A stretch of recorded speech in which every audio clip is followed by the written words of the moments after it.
Today is the 4th of October, and we were in the redneck blind yesterday evening, and it just wasn't, the mature bucks weren't out during daylight. It was a little bit warm, but I just felt like there was probably some deer in that area that should have popped out that we never saw. So now I'm just going to go back to keeping an eye on the trail camera photos and monitoring for daylight activity. I pulled some cards today, and this was the highlight. Looking at this deer, this is the one that we call Skinny. I mean, he was there at 7:15, which is, you know, well into legal shooting time, probably at least 15 minutes. So that was good to see. The only problem is he's coming to corn, and what we've been seeing here is you can get 1,000 pictures every night, every 24 hours on a pile of corn, but as soon as you take the corn out of there, the deer just stop using that. So you have to be a little bit careful if you're not able to hunt over corn, if you're doing a lot of inventory over corn, because you're not necessarily getting the patterns of those deer. You might just be getting pictures of deer that you've pulled in there. I'm sure he's someplace in the area, or he wouldn't have gotten there that early in the afternoon. So at least that gives me a little bit of a starting point. He's coming in from the right, as you can see in the picture. The first few frames, they tell you what direction the deer is coming from, which you can infer something as to where they might be bedding. So we've got a few ideas of where this deer might be bedding.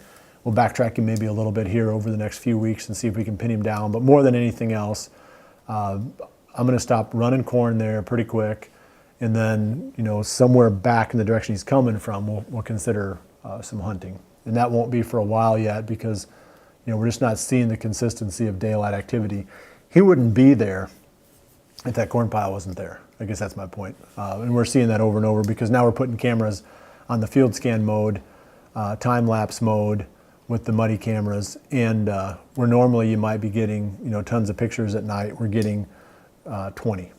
You know, just the deer just aren't coming out like they were when you had the corn there. So anyway, that's kind of the lesson. There was, you know, this buck, he keeps showing up.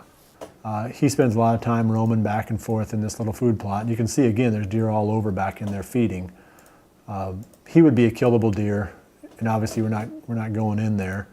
But he's probably a 4-year-old, you know, judging from his body. You know, a possible shooter. You know, I wouldn't necessarily put him on the top of the list, but he's probably 4. It doesn't look like a 3-year-old. Okay, so I found the picture of that little 6x6. I shouldn't call him little because he's a nice looking deer. But again, same thing we talked about last time when I was profiling this deer was you look at the length of his legs relative to the size of his body. He's just all legs. I mean, you look at that, I mean, he's not a mature deer.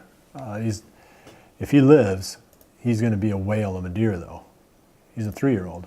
I mean, it's just all there is to it. But boy, you give him 2 more years, he could be a giant. You don't know. I mean, some of them that we think are going to be giants don't end up being giants, but I'd sure love to see him in 2 more years.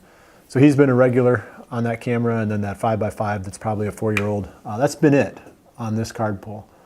Those 3 deer, you know, we're looking at Skinny and then those 2, and, you know, the one might be a shooter, but Skinny for sure is. We'll just have to figure out how to hunt that deer based on, you know, some knowledge of the direction that he's coming from. I have another project for today that we need to get done.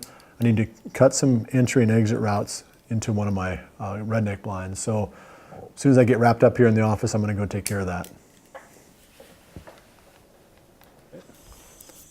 My project for today is to get this trail mowed out from where I park here up by the gravel road down through this taller grass and down to the redneck blind. I like to have a spot where I can sneak in and out where the wind is mostly going to be in my face as I'm going in, and where you can stay out of sight.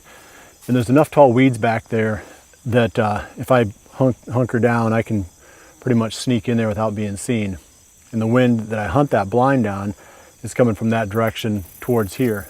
Parking up by the road, there's a house here, and you know, that's an advantage as well, because then you've got that human activity. If there is any that the deer pick up on, it's near an area where they expect that. So this is kind of a no-brainer. I mean, I've hunted this spot a lot over the years and gotten away with hunting it a lot, where you don't even seem like you see any drop-off in deer activity there as long as you hunt it on the correct wind. And we've got northwest or west for the most part that we can get in there and hunt that on. And having this trail cut is an important part of making this a bulletproof entry and exit route.